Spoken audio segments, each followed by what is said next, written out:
عام دنوں میں بھی ہم پر فرض ہے، لیکن رمضان کے دنوں میں مور سو ان رمضان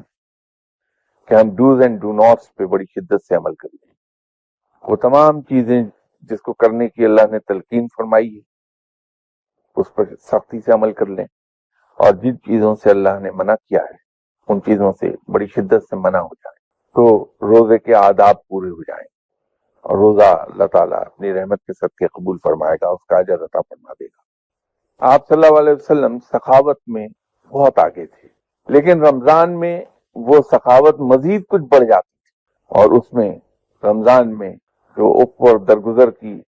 اعلیٰ ترین صفات تھیں، اس کے ساتھ ساتھ یہ سخاوت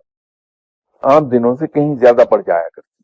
تو اگر ہم دونوں ہاتھوں سے لٹا دیں اللہ کی دی ہوئی نعمتوں کو اس کے مخلوق پر، اور خاص طور پہ ان لوگوں پر جو دنیاوی لحاظ سے لیس فارچونیٹ ہیں، تو ہمیں اللہ نواز دے گا ان تمام فیوز و برکات سے جو رمضان کی ہے. تو یہ ذاتی طور پر سمجھتا ہوں.